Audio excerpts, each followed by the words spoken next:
C'est parti. Et ben du coup, bonjour et bienvenue à tous. Merci d'être là pour ce webinaire. Donc le sujet aujourd'hui, c'est comment développer les énergies renouvelables sur mon territoire, donc particulièrement là le territoire de l'Ain. Donc on a la chance d'être soutenu par des communautés de communes. Donc on a la communauté de communes de la Plaine de l'Ain, Grand Bassin de Bourg-en-Bresse. On a aussi le soutien de l'ALEC de l'Ain pour ce webinaire. Et puis, on est membre du réseau des centrales villageoises. Voilà. Donc, le programme d'aujourd'hui. Donc, il va se découper en trois parties. Donc, on va présenter ce que nous, on appelle les actions individuelles. Donc, la transition de clic, c'est-à-dire comment faire de manière simple des actions en faveur de la transition énergétique. Ensuite, un petit point sur la sobriété et l'efficacité qui nous paraissent indispensables. Et puis, on vous présentera comment devenir producteur d'électricité grâce au soleil. Voilà, comment ça fonctionne et quels sont les éléments d'une installation photovoltaïque. Ensuite, parce que c'est des questions qu'on se pose beaucoup aujourd'hui avec les documentaires, les articles qui sortent là-dessus, on vous propose un petit jeu, tester vos connaissances sur les idées reçues sur la transition énergétique et sur le photovoltaïque. Et après, on terminera sur des actions collectives et on vous propose de rencontrer les centrales citoyennes de votre territoire. Et s'il n'y en a pas, y a l'ALEC de l'Ain qui se propose d'accompagner des citoyens qui sont favorables à l'émergence d'une dynamique citoyenne sur leur territoire. Alors, qui sommes-nous? Donc, moi, je représente la SERPA, pardon, donc l'association citoyenne pour les énergies renouvelables de la Plaine de l'Ain. Donc, c'est une association qui a été créée fin 2018 et qui se donne pour objectif de développer les énergies renouvelables et de mener des actions de sensibilisation sur la sobriété énergétique dans la moitié sud de l'Ain. À nos côtés, donc la SERPA a donné naissance à la Société coopérative d'intérêt collectif, donc Plein d'énergie. Et à nos côtés aujourd'hui, il y a Bresse Énergie Citoyenne et Nouvelle Énergie Citoyenne du Bugey et la LEC de l'Ain. Alors, le territoire couvert par ces centrales citoyennes, les voilà résumées sur une carte. Donc, on est à différents stades de développement. Donc, il y en a qui sont en réflexion, il y en a qui sont en émergence, il y en a qui sont en développement, il y en a qui sont en fonctionnement. Donc, en réflexion, c'est-à-dire qu'il y a une dynamique qui est en train peut-être de s'insuffler. En émergence, c'est que les gens se sont déjà identifiés et sont en train de se structurer. En développement, le statut juridique des structures est déjà existant et ils sont dans la collecte de fonds et la recherche de toiture. Et en fonctionnement, on est sur des centrales citoyennes qui ont déjà leurs premières installations qui produisent des énergies renouvelables. Voilà. Alors, le déroulement de ce webinaire, donc ça se veut assez interactif. Donc, il va y avoir des temps de présentation qui vont être séquencés de temps de questions. Donc, les questions, vous pouvez les poser idéalement par chat. Et donc, il y a un des co-animateurs, Arnaud, qui est arrivé, qui me fera un récapitulatif des questions. Et moi, j'y répondrai à l'oral. Et si jamais vous n'êtes pas à l'aise avec le chat, vous avez la possibilité de vous manifester soit à l'oral, soit normalement, vous avez la possibilité de lever la main ou de lever la main en tout cas. Alors, je ne me rappelle plus bien comment on fait, mais vous avez cette option-là.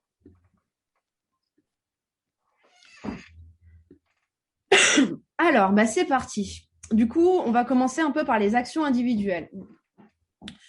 Donc, dans les actions individuelles, une chose facile à se faire, c'est changer de fournisseur d'électricité.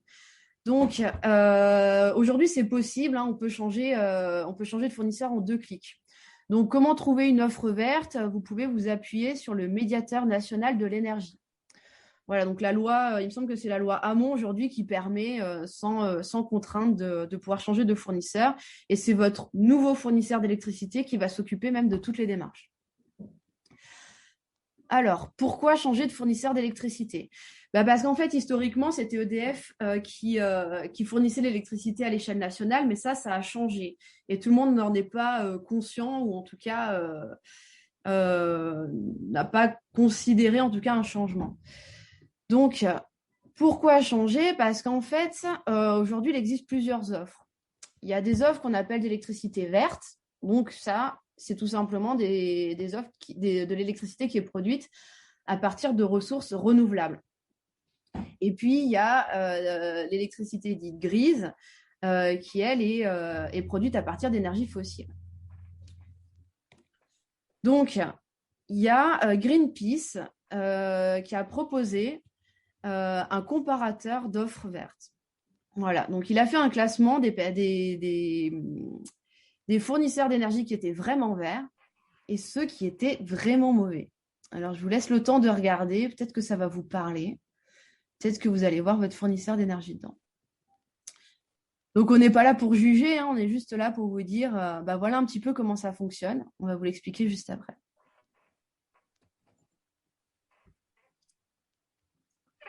Voilà, dans tous les cas, ce PowerPoint, on va vous le transmettre, hein, donc vous aurez l'occasion de le regarder par la suite. Alors, pourquoi un classement en fait? Pourquoi, même dans ceux qui proposent des électricités dites vertes, il y a une différence? Eh bien, en fait, donc l'ADEME, c'est l'Agence de la maîtrise de l'énergie et de l'environnement qui va distinguer deux types d'offres. Les offres standards et les offres premium. Dans les offres standards, en fait, c'est le principe des garanties d'origine. Ouais. Donc, les offres standards, si vous voulez, c'est par exemple, on va prendre ceux qui étaient en bas dans le mauvais classement. Ce sont des fournisseurs d'énergie qui vont acheter sur un marché de gros une quantité d'électricité renouvelable. Mais il n'y a aucun lien direct entre le producteur et la quantité d'énergie qu'ils achètent. Si ça se trouve, cette électricité verte qu'ils achètent, ils l'achètent à un Polonais ou alors ils l'achètent, je ne sais pas moi, en tout cas, c'est sur un marché européen. Dans l'offre verte dite premium, en fait, il y a un lien direct entre le fournisseur d'électricité et la garantie d'origine. Elle est achetée au même endroit.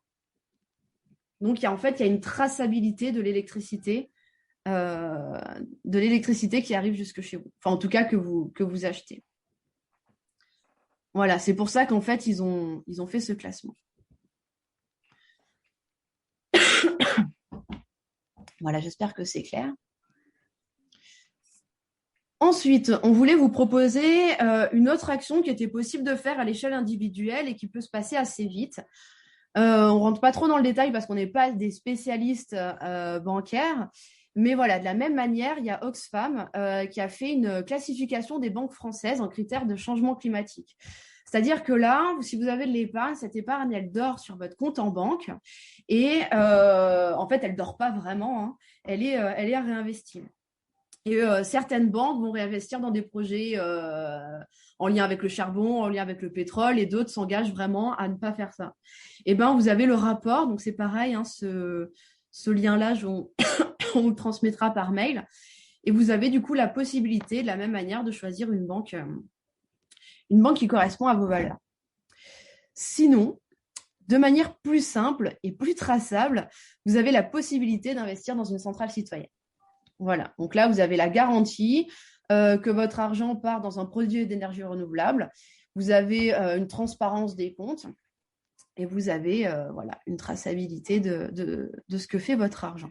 Mais ça, du coup, on vous en parlera tout à l'heure.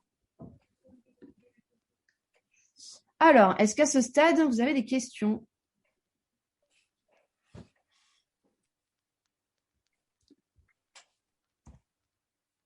Alors, je n'ai pas la possibilité de regarder le chat. Aurélien, si tu me dis rien, je pense que c'est qu'il n'y a rien. Bonjour Jessica, c'est Arnaud. Salut. Donc, j'ai pas noté de questions. J'ai une remarque d'Antonin qui nous dit qu'il y a 2 projets citoyens qui sont aussi en émergence sur le Val-de-Saône aussi pour compléter ta présentation. Ok, effectivement, on pourra mettre à jour la carte. Merci. Voilà, et quelqu'un sur le chat a mis un lien YouTube pour le fonctionnement plus détaillé de l'électricité verte. Donc, ah oui, merci. Oui, parce que les garanties d'origine verte, c'est Jean-Noël de Brest Énergie Citoyenne. C'est un peu compliqué. Ok, très bien. Je vous propose du coup de continuer. Donc, toujours en action individuelle, on va vous parler de comment on fait pour devenir producteur d'énergie grâce au soleil. Donc, pourquoi on a choisi de développer particulièrement l'énergie photovoltaïque? C'est parce qu'aujourd'hui, les centrales citoyennes, quand elles se tournent vers une énergie renouvelable, elles choisissent le photovoltaïque parce que c'est aujourd'hui le plus simple à mettre en œuvre.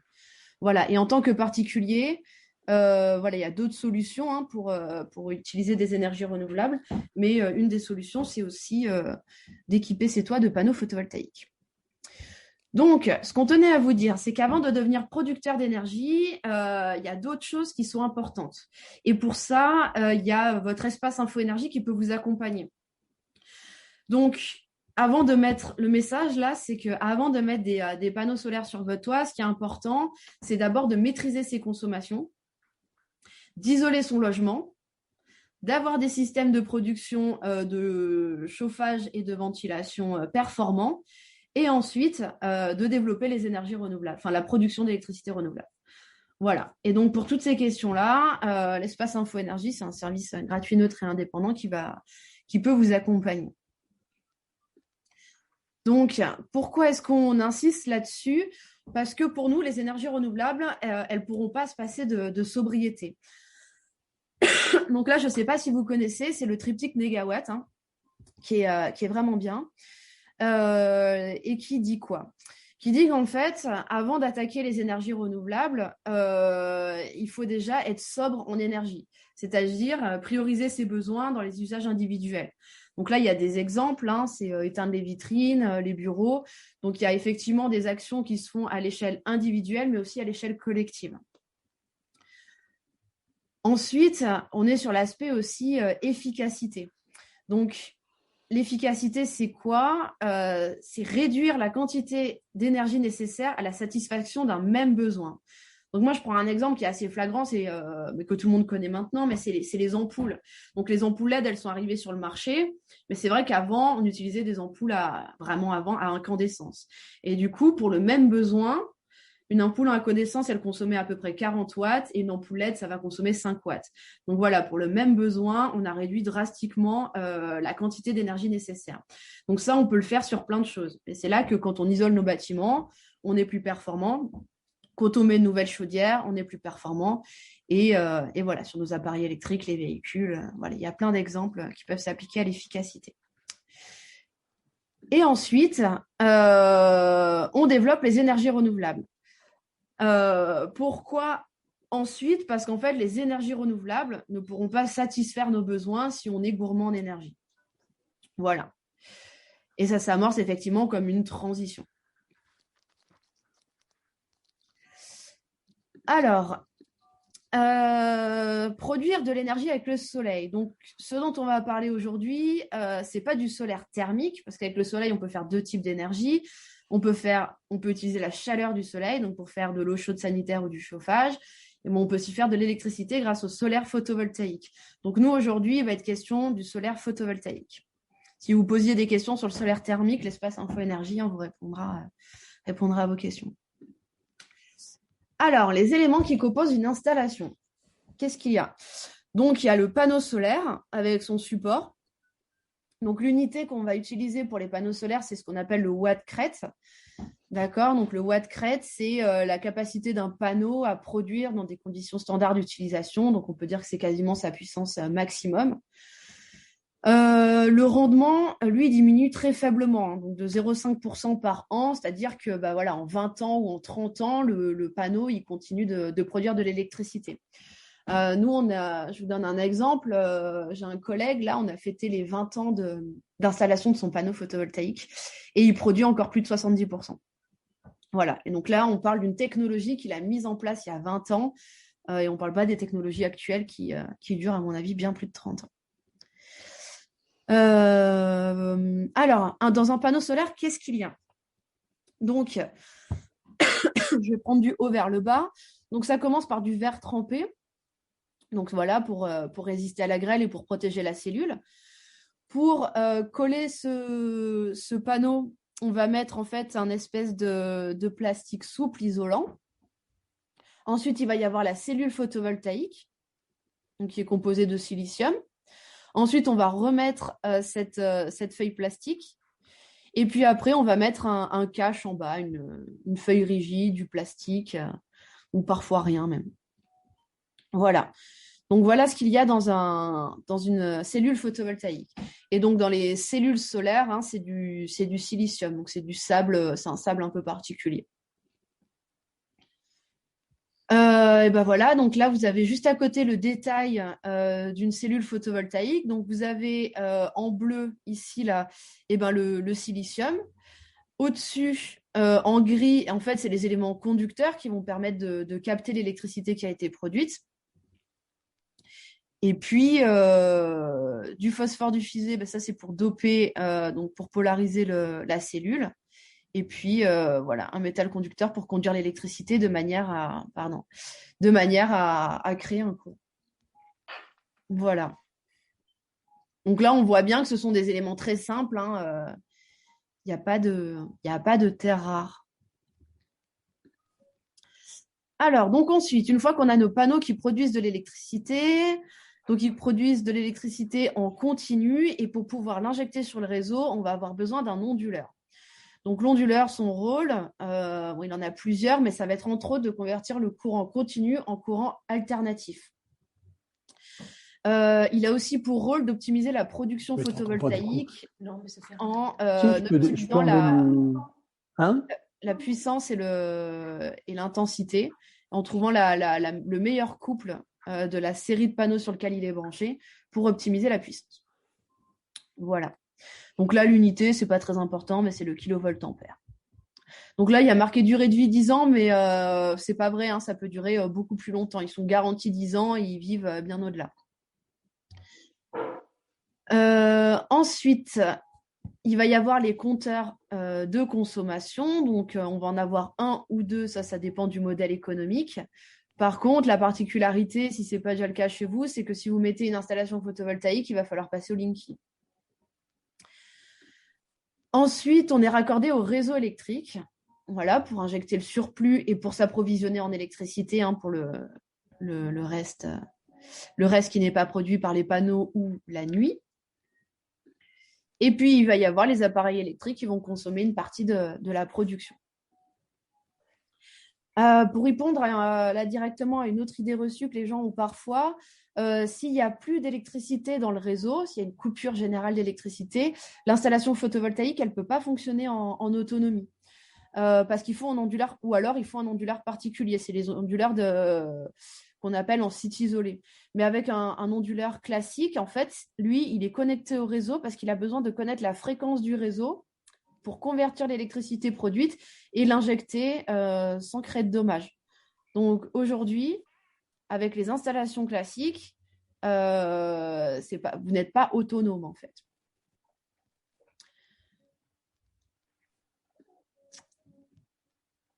Voilà. Alors, ensuite, les modèles économiques qui existent aujourd'hui. Donc, vous avez la possibilité de vendre l'intégralité de votre production. Donc ça veut dire que chaque année, à la date d'anniversaire de mise en service de l'installation, il va y avoir une facture qui va vous être attribuée du montant de la production. Donc en fait, il ne va pas y avoir réduction sur votre facture. Vous allez percevoir un revenu chaque année. Ensuite, vous avez un autre modèle économique qui s'appelle l'autoconsommation avec vente de surplus, c'est-à-dire qu'il y a une partie de votre consommation que vous allez consommer en temps réel, d'accord, donc la journée. Pendant la période de production, vous allez consommer une partie. Donc généralement, pour les ménages, ça représente à peu près 20-30%. Et donc, il y a 20-30% qui est autoconsommé et 70% qui est vendu. Donc, sur la partie autoconsommation, vous avez une réduction sur votre facture. Et sur la partie vente de surplus, vous allez percevoir un revenu. Et ensuite, vous avez un autre modèle économique qui est l'autoconsommation totale, donc sans injection, où là, du coup, vous faites des économies directement sur votre facture. Dans le cas de ce dernier modèle économique, un des désavantages, c'est que vous n'allez pas exploiter l'intégralité de votre potentiel solaire. Vous allez dimensionner votre installation par rapport à vos consommations en instantané. Voilà. Donc ça peut être un petit peu dommage. Vous pouvez passer à côté de l'exploitation de toute votre toiture.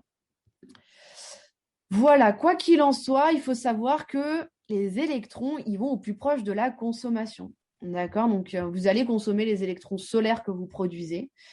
Mais c'est juste le modèle économique, c'est une vue de l'esprit. D'accord? Donc, c'est deux choses différentes. Mais vous allez bien consommer les électrons que vous produisez. Alors, je ne sais pas si vous connaissez, mais si vous êtes du coup dans une démarche de mettre des panneaux solaires sur votre toiture, vous avez un outil qui vous permet de comparer les différents modèles économiques en fonction d'un devis que vous auriez reçu. Donc, vous allez pouvoir décrire les caractéristiques de l'installation, c'est-à-dire où est-ce que vous vous trouvez. Moi, j'en sais rien, à Paris, dans l'Ain ou à Montpellier. Vous allez mettre la puissance installée. Vous allez définir votre taux d'autoconsommation. Vous allez pouvoir mettre le montant de votre devis et ça va vous dire un petit peu le retour sur investissement de votre installation. Et ça va vous comparer les différents modèles économiques pour vous présenter celui qui est le plus avantageux dans votre situation. Voilà, donc ça, c'est un outil qui a été développé par l'association ESPUL, qui est Centre de ressources nationales sur le photovoltaïque.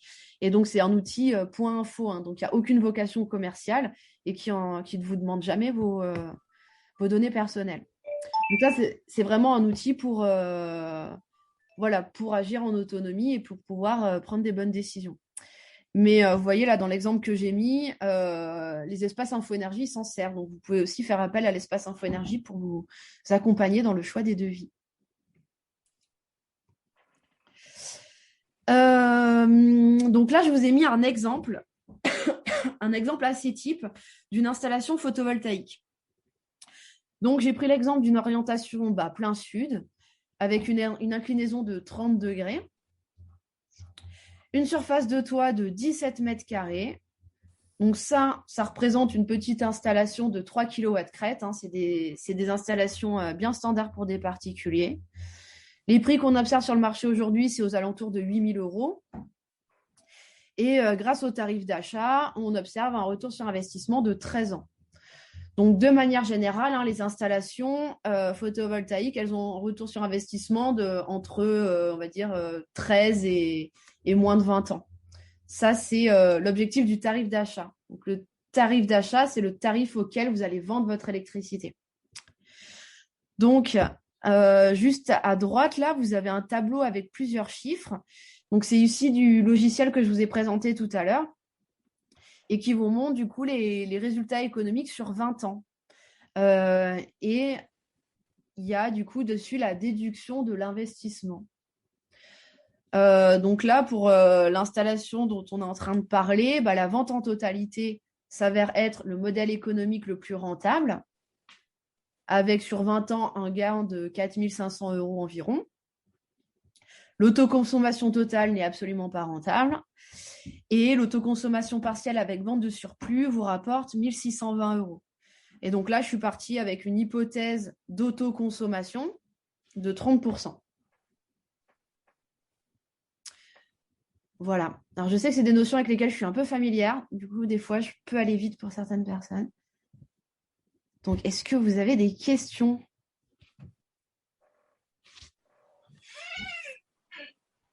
Le public est très sage pour le moment, donc je n'ai pas de questions. J'ai l'impression que c'est un public d'initiés, moi. Le temps qu'il y ait quelqu'un qui écrive sa question ou qui ose en poser une. Moi, j'en avais une pour toi, Jessica. Ouais. Pourquoi tu dis que c'est 30% d'autonomie qu'on peut avoir en autoconsommation? Est-ce que tu peux développer un peu? Oui, alors déjà, très bien. Donc, tu as employé les mots qu'il faut ou qu'il ne faut pas. Donc, il y a une différence entre autonomie et autoconsommation. Généralement, avec une installation photovoltaïque, les gens, en tout cas, le marketing qu'on fait autour aujourd'hui, on est vraiment sur la recherche de l'autonomie. Je veux autoconsommer, je veux consommer mes propres électrons. Il faut essayer de réfléchir en bilan comptable. C'est-à-dire que la nuit, typiquement, on a besoin d'électricité. Nos panneaux photovoltaïques, ils ne produisent pas. Donc, ce qui est intéressant avec une installation photovoltaïque, c'est pas de rechercher l'autonomie, mais de chercher à couvrir ses besoins au cours d'une année. Donc, typiquement, les besoins d'un ménage en électricité spécifique, c'est-à-dire éclairage, frigo, ordinateur, ils sont de l'ordre de 3200 euros, 3200 kWh par an. Et là, une installation de 3 kW crête, elle va vous permettre de couvrir vos besoins en électricité, mais tout au long d'une année, pas en instantané.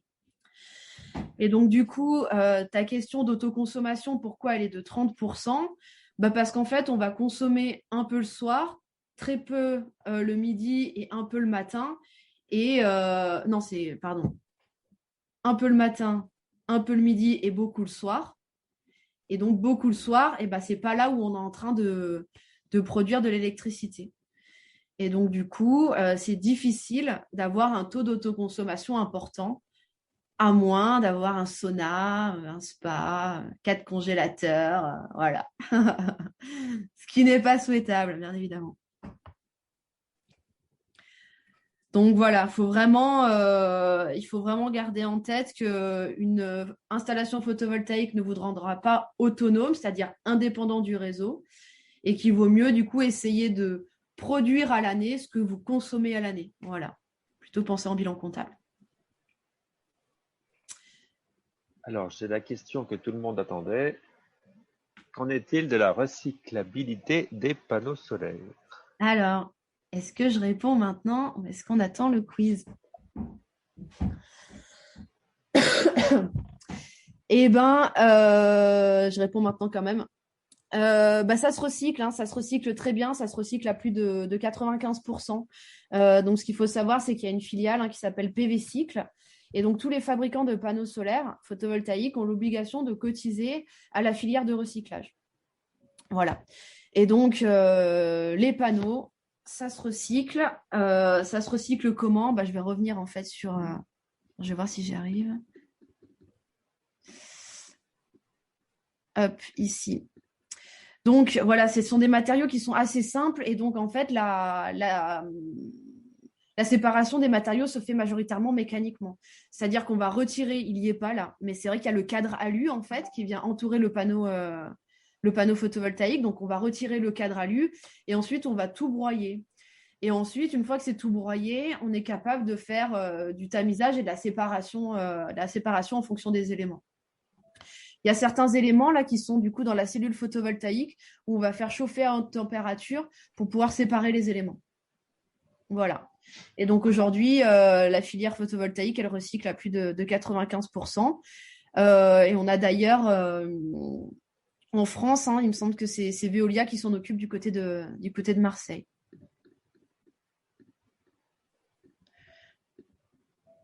Voilà. Alors, ce que j'ai à dire sur cette question.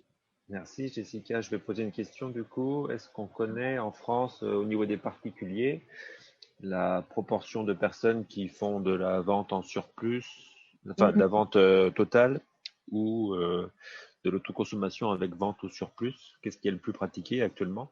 Alors, qu'est-ce qui est plus pratiqué? Je ne suis pas sûre. Il me semble avoir lu un article comme quoi c'était la vente en totalité qui était le plus pratiqué, mais je ne peux pas l'assurer avec certitude. Il faudrait que je fasse des recherches. Je pense que ça, c'est possible de le trouver sur le site d'Enedis. Parce que c'est à Enedis qu'on fait les demandes de raccordement et ils sont au courant des modèles économiques. Donc voilà, j'ai pas la réponse. En tout cas, vu ce que tu as présenté, ça me paraît quand même plus intéressant la vente totale. Donc, Alors, il y a une différence entre effectivement moi la manière dont je le présente et la manière dont le présentent les installateurs en fait. Mais oui, si on cherche une rentabilité économique, c'est vrai que la vente en totalité aujourd'hui, en tout cas, elle s'avère plus intéressante. alors, une question de participant. Est-ce que le coût d'installation est inversement proportionnel du coup à la surface installée sur la toiture? Est-ce qu'une 6 kW coûte 2 fois plus cher qu'une 3 kW ou... Non, voilà. effectivement, c'est pas linéaire, hein, les courbes. Vous avez un site qui s'appelle photovoltaïque.info qui va vous résumer ses coûts. Donc, c'est photovoltaïque.info, préparer un projet, évaluer les coûts et la rentabilité. Et là, vous avez un tableau qui récapitule les tarifs en fonction des puissances installées. Et ça va, il me semble, jusqu'aux 500 kW crête. Ça propose même des tarifs pour les ombrières de parking. Voilà. Parce que je ne les connais pas par cœur, les tarifs. Mais non, effectivement, c'est plus on monte en puissance, moins c'est cher au kilowatt crête. Ok, merci. Alors, j'ai une remarque d'une personne qui explique que l'autoconsommation semble de plus en plus intéresser les particuliers car ils anticipent une hausse des prix de l'électricité. Donc, à l'heure actuelle, c'est peut-être pas forcément intéressant, mais quand on fait une prévision sur 20 ans ou 30 ans de production, ça semble peut-être paraître plus intéressant Voilà, bah dans la effectivement. durée. Et le logiciel, la photovoltaïque.info, il vous permet de faire jouer le taux d'autoconsommation, mais aussi le prix de l'électricité. Il vous propose de dire, est-ce que vous pensez qu'il sera stable ou de 2% sur les 2 premières années? Et après, vous pouvez faire vos hypothèses de calcul, effectivement. Mais c'est un petit peu un pari sur l'avenir. Mais effectivement, le prix de l'électricité va augmenter, donc on peut se demander si l'autoconsommation ne va pas être plus rentable. Donc oui, c'est une bonne remarque. Très bien. Il y a un sujet important, délicat, la fabrication des panneaux photovoltaïques. Alors, attention à ce qu'on entend fabrication. Et est-ce qu'il y a encore des entreprises françaises qui fabriquent? Et qu'est-ce qu'on entend par fabriquer déjà? Donc, Ouais. quelqu'un parle de photowatt. Ouais. Une autre personne parle de Systovi. J'ai du Voltex Solar aussi qui est indiqué, du Dual Sun pas loin de chez nous à Jujurieux et du Sun Power. Voilà, un sujet qui a l'air d'intéresser pas mal de personnes. Ok, alors moi je vais sécher un peu là sur les entreprises françaises et du coup la provenance des panneaux photovoltaïques. Je peux répondre d'une manière un peu connexe. C'est plutôt dire que en fait aujourd'hui plutôt dans le comment dire, ah mince, dans les retombées économiques locales, voilà, pardon, dans les retombées économiques locales d'une installation photovoltaïque, la part qui est dédiée au module, elle est de moins de 25%. Donc, il y a quand même une partie qui n'est pas délocalisable. Okay, la partie installation, maintenance, voilà, tout ça, ou même il y a des parties assemblage aussi de modules qui sont faits en France. Voilà, tout ça, c'est pas délocalisable. En tout cas, ça représente une petite partie euh, des retombées économiques. Après, s'il y en a qui sont plus calés sur le sujet de la provenance des panneaux, moi j'ai des exemples pour PhotoWatt là, qui sont un peu une anecdote. Hein. Moi, je vous l'ai dit là. Donc là, il y a un site à Lagneux qui est en train de se créer, un parc au sol, et les panneaux de Lagneux, donc c'est des PhotoWatt. Et en fait, la silice provient de Norvège. Elle est fondue en France, parce qu'en fait, en France, on utilise une énergie décarbonée. Donc, on va faire des blocs de silicium, on va les trancher en France. Et ensuite, ces plaques de silicium, elles sont envoyées en Chine pour pouvoir apposer les connecteurs, assembler en modules, et après, elles reviennent en France. Voilà. Donc ça, je sais que c'est un exemple d'un modèle de panneau de photowatt. Et après, s'il y a des personnes qui sont plus expertes et qui veulent s'exprimer, libre à vous. Alors, s'agissant de Dualsun, moi j'avais lu une interview du directeur de l'usine de Jujurieux qui expliquait qu'il faisait principalement l'assemblage sur Jujurieux et que les cellules étaient asiatiques, comme la plupart des fabricants qui se veulent français. Ouais. Alors, j'ai d'autres questions. Alors, si on choisit de faire de la vente totale de son électricité, est-ce qu'au bout de 5 ans, 10 ans, on peut décider de passer en autoconsommation? Est-ce qu'on peut changer le contrat, les termes du contrat? Alors ça, c'est un peu technique. Il faudra poser la question à votre espace Info Énergie. En fait, ça va être marqué dans les clauses du contrat, mais il ne me semble pas qu'on puisse rompre le contrat sans conséquence. Mais je Je préfère pas trop m'avancer dessus. Là, si vous voulez trouver la réponse, vous pouvez taper DF obligation d'achat, contrat S17, et vous avez les clauses du contrat qui seront écrites. Et il y a une clause, il va y avoir un article du coup sur la rupture du contrat. Voilà. Mais normalement, c'est un engagement sur 20 ans. Je veux pas trop m'avancer, mais du coup, je prends ma casquette Espace Info Énergie puisque tu renvoies vers nous. Normalement, on peut sortir si je dis pas de bêtises. Je vais vérifier pour être sûr de pas vous dire de bêtises, mais il me semble qu'on peut résilier le contrat avant les 20 ans. Par contre, forcément, après, on peut pas y revenir, quoi. Donc, faut quand même bien réfléchir avant de le faire.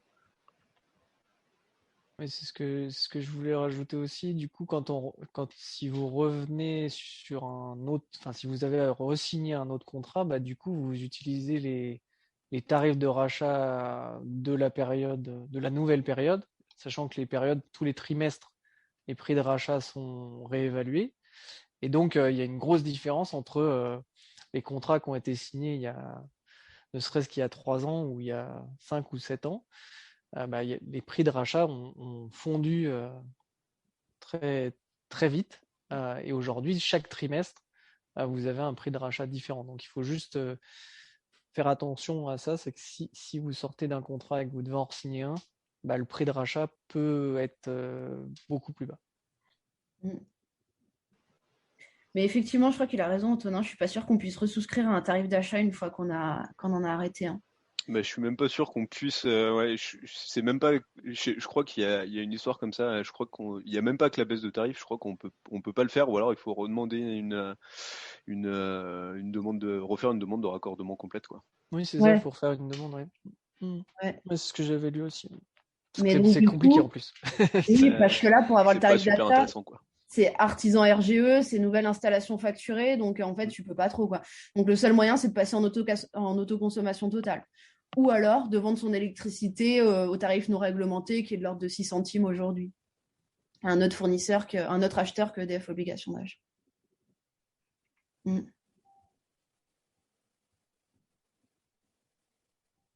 J'ai pas d'autres questions, donc si tu veux poursuivre, Allez. n'hésite pas. Et ben c'est parti pour le test. Alors, le test, je vous propose de répondre aux questions dans le chat. Alors, en France, quel est le secteur le plus émetteur de gaz à effet de serre? Est-ce que vous savez? Ça, c'est pour prendre un peu de recul.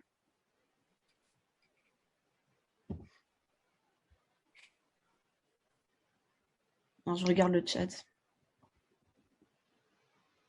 Alors, j'ai une réponse logement, j'ai 2 réponses bâtiment pour l'instant. 3 réponses bâtiment. Le bâtiment semble l'emporter. Le bâtiment passe devant 4 réponses. Ah, le transport. 2 réponses pour le transport. Donc ça hésite entre transport et bâtiment, j'ai l'impression. Ok, la réponse est le transport. Mais à vrai dire, ils sont quasiment tous à ex aequo. Voilà, donc c'est pour dire que voilà, on peut agir sur tout pour la transition énergétique. Il y a vraiment, vraiment des choses à faire à tous les niveaux. Donc là, c'était pour vous représenter un petit peu l'empreinte carbone moyenne d'une personne, en tout cas d'une personne française. Et c'était pour voir quels sont les leviers un petit peu de changement, en tout cas pour vous. Donc, par exemple, si vous n'avez pas de voiture, vous vous déplacez peu. La première case transport va diminuer. Mais c'est déjà pour essayer d'estimer, vous, à l'échelle individuelle, quelle serait votre action phare de l'année, par exemple.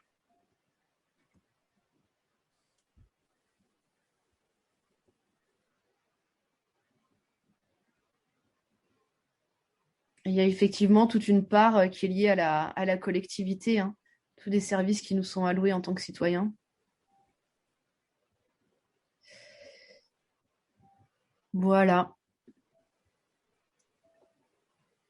Ensuite, quelle est la principale source d'énergie utilisée en France?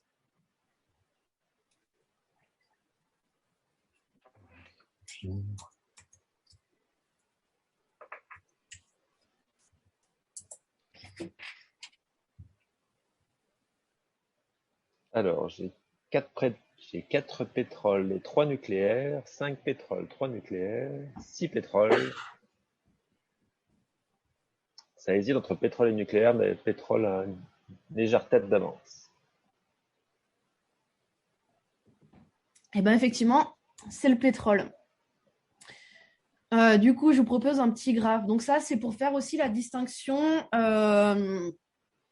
énergie et électricité. Hein. Parfois, il y a des amalgames, en tout cas dans les médias. Ils font jouer, ils parlent un peu, il faut jouer les chiffres en leur faveur ou en leur défaveur, ça dépend. Mais donc, en tout cas, dans l'énergie, il y a l'électricité. Dans l'énergie, il y a la partie renouvelable. Voilà. Donc là, dans ce graphe, on présente un petit peu toutes les énergies qui sont utilisées en France. Donc ça date de 2019. Et vous avez ici la part d'énergie renouvelable, donc qui inclut cette fois-ci l'électricité renouvelable. Si on rentre un petit peu dans le détail, voilà comment ça se décompose. Donc, par rapport au sujet qu'on a abordé aujourd'hui, ou en tout cas aux sujets qui font pas mal polémique, particulièrement sur les terres rares, on parle beaucoup de l'éolien et du photovoltaïque. Donc, pas d'inquiétude, ils produisent très peu et ils représentent une part vraiment minime de notre production d'énergie. Voilà, je vous laisse prendre connaissance. Si je puis me permettre, ils produisent très peu, d'accord, mais c'est là où il y a le plus, on va dire, de potentiel de croissance, notamment pour répondre aux futurs besoins d'énergie et d'électricité.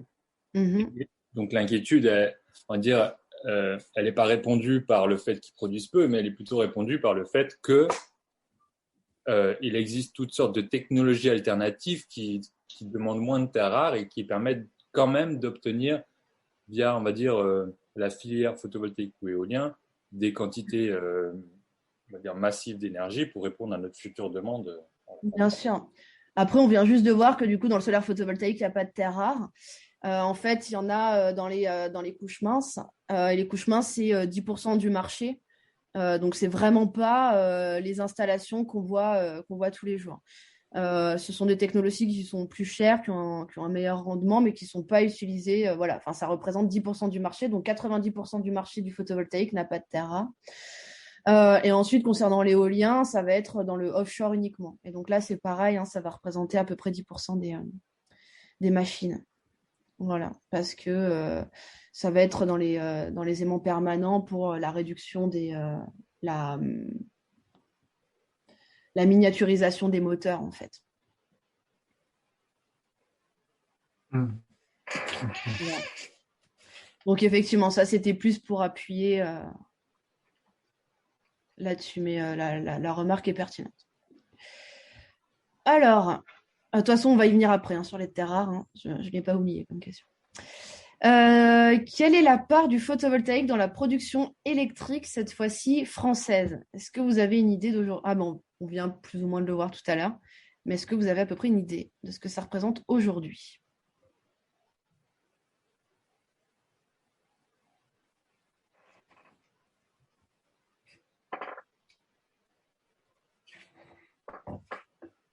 Alors, ça hésite entre 2 et 3%.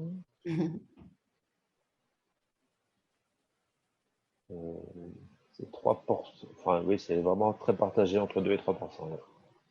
Eh bien, on est à 3% aujourd'hui de production photovoltaïque pour l'électricité.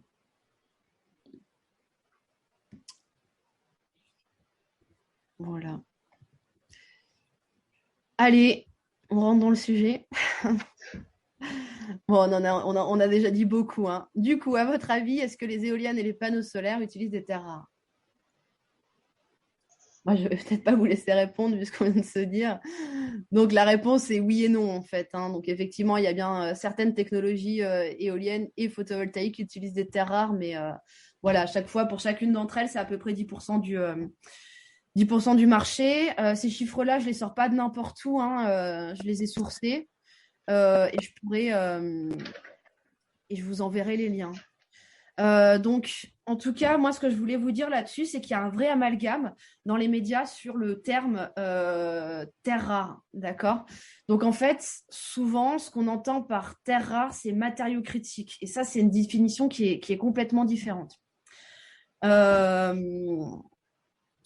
Donc, dans les terres rares, on fait appel, si vous voulez, à des éléments chimiques voilà, du tableau périodique. Et dans les matériaux critiques, pour définir si un matériau il est critique ou pas, en fait, il y a d'autres paramètres qui vont rentrer en compte. Il y a la zone géographique de production. Typiquement, là, on est dans le cadre de la Chine. Hein. En fait, les matériaux là dont on a besoin pour créer les panneaux photovoltaïques, si on mettait des terres rares dedans, ou en tout cas les terres rares, il y en a partout. D'accord? Elles ne sont pas rares dans le monde. Elles sont éparses et en petite quantité sur des zones. Mais il y en a partout. Donc, en fait, ça dépend de la zone géographique. Pourquoi? Parce que, par exemple, en France, ou en tout cas en Europe, on interdit l'extraction de terres rares parce qu'elle est très coûteuse en énergie et elle a un bilan environnemental qui est catastrophique. Mais la Chine, elle a des préoccupations différentes. Et donc, en fait, elle a décidé de partir sur ce tableau-là et donc, elle exploite les terres rares. Ensuite, dans la définition des matériaux critiques, il y a l'importance économique. Donc, effectivement, s'il y a de la tension, s'il y a de la demande, ça va jouer sur la criticité. Ensuite, il va y avoir le risque d'approvisionnement. Donc, effectivement, qui produit et dans quelles conditions? Et donc là, on rentre pareil dans de la géopolitique. Et après, dans la criticité, il va y avoir aussi son caractère substituable, c'est-à-dire par quoi je vais pouvoir remplacer le matériau dont j'ai besoin pour produire ce que j'ai besoin. Voilà, donc il y a vraiment, je pense que souvent, les gens emploient à tort le mot terre rare pour parler de matériaux critiques. Si on va un peu plus loin, donc là, je me suis appuyée sur des documents de Negawatt qui sont allés voir ce qu'il y avait dans la technologie photovoltaïque silicium. Donc, il y a l'argent, donc ce sont généralement les conducteurs, vous savez, sur les cellules. Donc, la cellule photovoltaïque, elle a la capacité, si vous voulez, de transformer les photons, au travers de photons, de créer une excitation d'électrons et donc de générer un courant électrique. Mais pour capter du coup cette excitation, on a besoin de matériaux conducteurs et donc on va mettre de l'argent ou du cuivre, ou du fer. Voilà, donc l'aluminium, c'est pour le cadre. Le bore, j'avoue que je ne me rappelle plus. Et le silicium, voilà, c'est la cellule photovoltaïque. Et donc, il les a classés par catégorie et on voit bien que dans la technologie photovoltaïque silicium, il n'y a pas de terre rare qui est employée. Et il a fait un travail supplémentaire sur la criticité. Donc, ce qu'on a vu tout à l'heure, est-ce que c'est un matériau critique ou pas? Et donc, il y en a, la criticité, elle est moyenne. On pourrait penser qu'il y a de la tension sur le sable. Mais voilà, il faut savoir qu'en tout cas, les matériaux qui vont utiliser des terres rares ou les domaines d'activité qui vont utiliser du sable, ça va être principalement, pour le sable, ça va être la construction. Et pour les terres rares, ça va être nos fameuses smartphones, voilà, tous nos petits gadgets qui ont une durée de vie assez limitée. Voilà, donc en tout cas, toute cette question de terres rares et de recyclabilité, moi, je vous invite à avoir la même réflexion sur vos objets du quotidien. Voilà, et donc où est-ce que j'ai tiré mes informations? Donc, je n'ai pas listé toutes mes sources, mais je vous ai listé les plus intéressantes. Donc, il y a effectivement l'enquête de l'ADEME là-dessus. Il y a l'Institut Negawatt qui a créé des universités Negawatt avec des webinaires qui sont très, très intéressants. Je vous invite d'aller les voir. Il y a le site internet qui est Centre de ressources nationales sur le photovoltaïque qui s'appelle photovoltaïque.info. Voilà, il y a Daniel Suchet, moi je ne le connais pas particulièrement, mais en fait, il a une approche très raisonnée de l'utilisation des énergies renouvelables et qui, en fait, nous refait considérer l'intérêt en fait et l'importance des énergies renouvelables. Pourquoi est-ce qu'on en parle autant aujourd'hui? Et voilà, même si c'est bien de se poser toutes ces questions, il faut repenser un petit peu les besoins et la réalité à laquelle on fait face aujourd'hui. Et puis, il y a un autre site internet qui répond bien à toutes ces infos et à toutes ces idées reçues, s'appelle décrypterlenergie.org, qui en fait est alimenté par Negawatt et financé par l'ADEME. Voilà. Bon. Il va y avoir une série de questions juste après, hein, donc n'hésitez pas à les garder. Alors, les panneaux, ça se recycle. Donc ça, c'est pareil, j'ai pas résisté, hein, j'ai répondu tout à l'heure. Donc la réponse, c'est oui. Donc on revient un petit peu, là, on recroise un petit peu tout ce qu'on est en train de dire. Donc on sait les recycler à plus de 94%. Voilà, parce qu'on a vu que les panneaux, ben voilà, c'est une technologie qui en fait est assez simple. Et puis les fabricants de panneaux, voilà, ils ont bien l'obligation de financer la filière de recyclage. Voilà. Et donc vous pouvez aller sur le site PV Cycle et vous aurez plein d'informations là-dessus.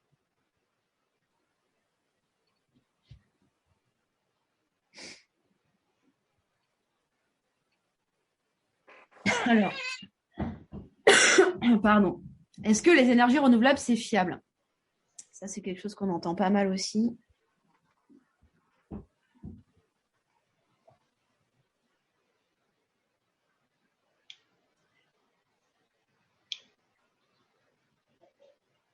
Donc, les énergies renouvelables, c'est fiable. Je ne vais pas m'étendre sur le sujet. En fait, c'est fiable, oui. Si on prend que la technologie photovoltaïque, bah non, on ne pourra pas satisfaire nos besoins. Si on prend que l'éolien, non, on ne pourra pas satisfaire nos besoins. En fait, le mix énergétique, il est important pour pallier aux intermittences de production des différentes énergies renouvelables. Donc, il faut des solutions de stockage. Donc, il y en a qui existent aujourd'hui. Donc, il y a l'hydraulique, il y a la conversion en gaz, il y a l'énergie bois. Mais comme on l'a dit tout à l'heure, en fait, un mix 100% renouvelable est possible. Donc, l'ADEME et Negawatt l'ont prouvé par 2 scénarios qui sont différents mais qui convergent à la même solution. Donc voilà, c'est possible, mais ça ne pourra pas se passer d'une réduction des consommations très importante. C'est pour ça que, en début de présentation, on a bien appuyé sur sobriété, efficacité, puis énergie renouvelable. Voilà, c'est un triptyque important. Et voilà, pour terminer, je voulais vous montrer un petit peu donc, les objectifs de réduction de l'empreinte carbone par habitant. Donc, si on regarde ici la première courbe, voilà l'impact carbone c'est français ça, d'un Français aujourd'hui. Donc, on est à peu près à 10 tonnes de CO2 par habitant par an. L'objectif, il est tout à droite là, il est de 2. Il y a des études qui ont été menées et qui ont montré que du coup, les actions individuelles, elles représentaient 1/4 de cet impact carbone. Et si jamais on était vraiment un super-héros de la sobriété, ça pouvait représenter quasiment la moitié de la réduction qu'on devait effectuer. Donc tout ça pour dire quoi? Tout ça pour dire qu'en fait, les actions individuelles, elles sont nécessaires, elles sont essentielles, mais elles ne peuvent pas se passer d'actions collectives. Donc les actions collectives, c'est on peut le voir à plusieurs échelles, hein, donc nos élus, nos dirigeants et un changement fondamental de la société dans laquelle on est.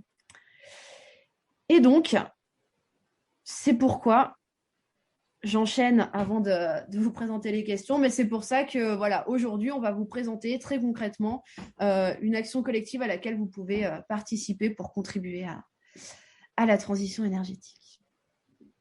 Voilà, est-ce que vous avez des questions par rapport à ce que j'ai dit, des questions ou des réactions? Alors, j'ai recensé 2 questions un petit peu différentes l'une de l'autre. On va commencer par la facile.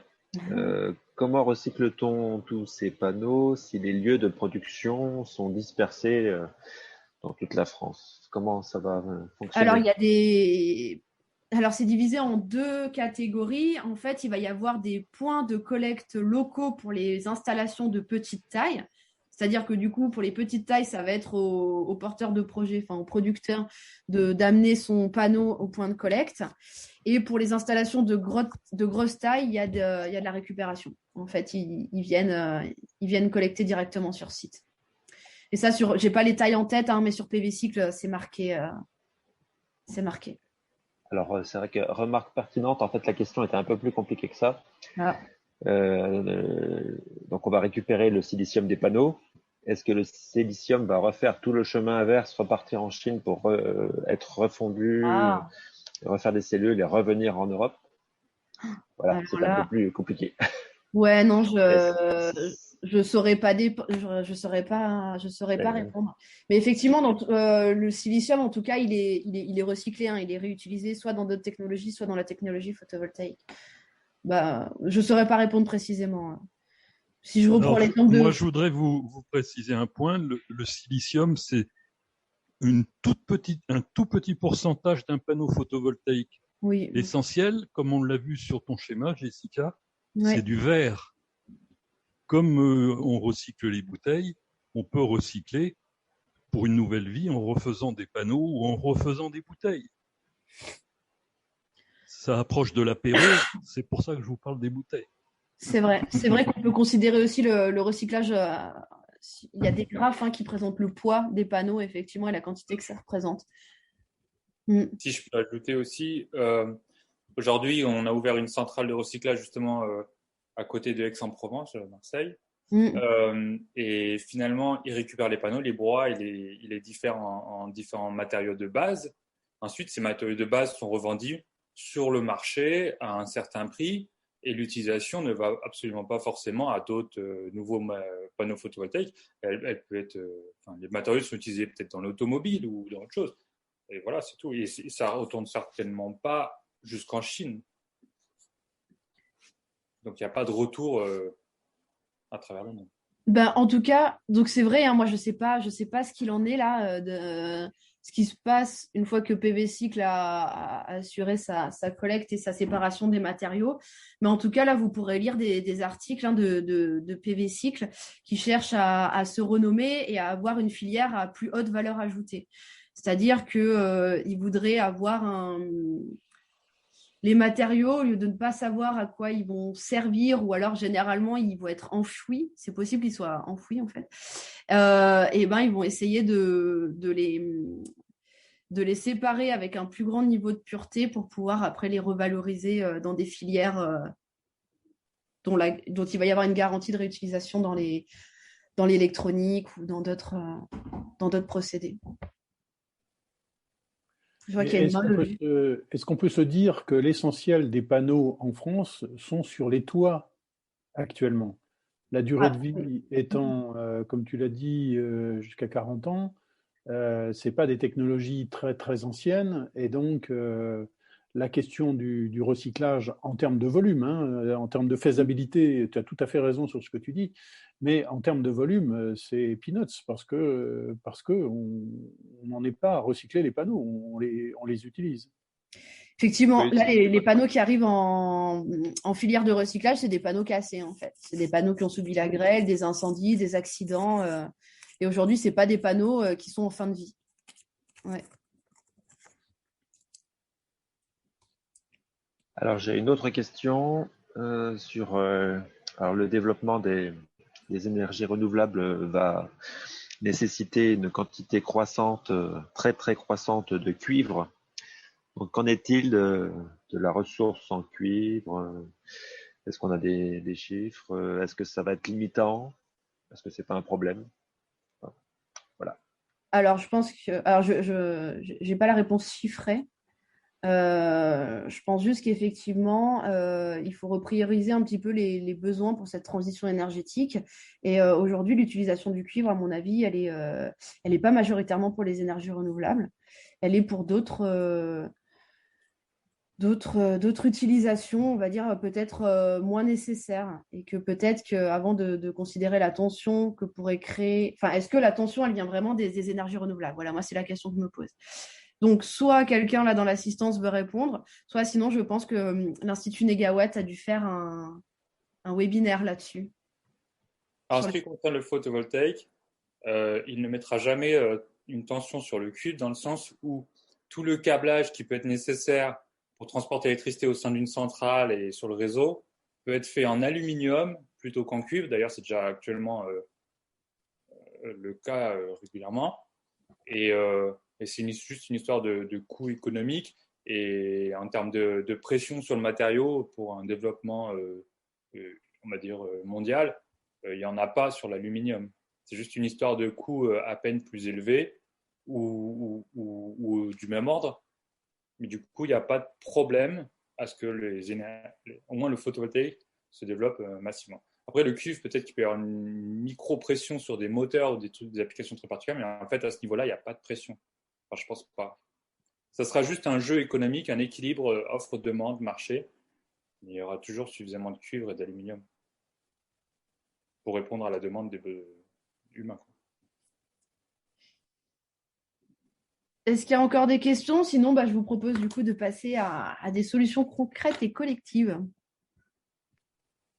Alors, je n'ai pas d'autres questions, alors à moins que je les ai loupées. Hop,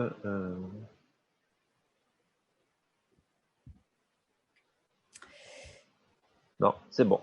Eh bien, très bien. Alors, du coup, je vais vous expliquer comment va se passer la suite. Donc, la suite, ça va être la division en salles. Donc, je vais créer combien de salles? Je vais créer 4 salles différentes. Donc, vous pourrez rejoindre la salle de votre territoire. Donc, il va y en avoir une qui s'appelle Plein d'énergie, la salle de la centrale citoyenne de votre territoire. Il va y en avoir une qui s'appelle Plein d'énergie, une qui s'appelle Bresse énergie citoyenne, une qui s'appelle Nouvelle énergie citoyenne Bugey. Et pour les personnes pour lesquelles il n'y a pas de centrale citoyenne existante ou structurée sur leur territoire, il va y avoir une salle avec l'ALEC de l'Ain. Le temps que je crée les salles, je propose respectivement à Plein d'énergie, Bec et Nec de lister un petit peu les communes ou en tout cas le territoire couvert. Je ne sais pas si c'est possible. C'est juste le temps que je crée. Pour Bresse Énergie Citoyenne, c'est très simple. C'est l'agglomération de Bourg-en-Bresse. 75 communes, enfin 74 maintenant, et 135 000 habitants.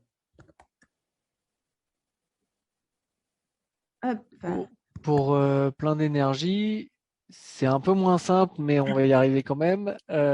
C'est 2 communautés de communes, donc la CCPA, donc la Plaine de l'Ain, et Rive de l'Ain, Pays du Cerdon, donc les 2 communautés de communes en entier.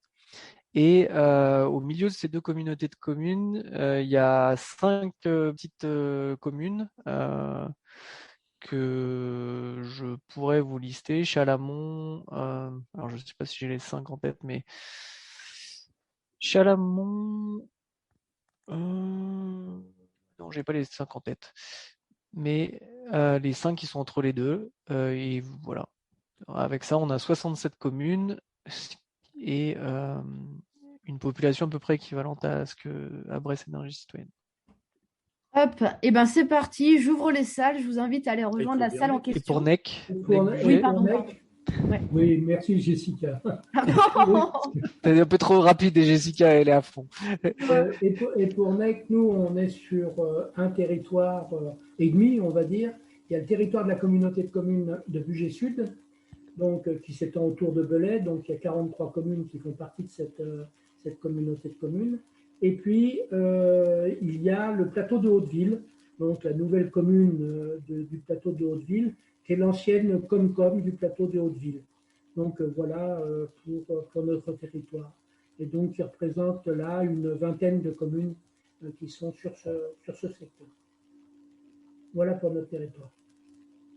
Voilà, normalement, là, j'ai ouvert les salles. Je sais plus pas la si commune de Yenne. Oui, plus la commune de Yenne.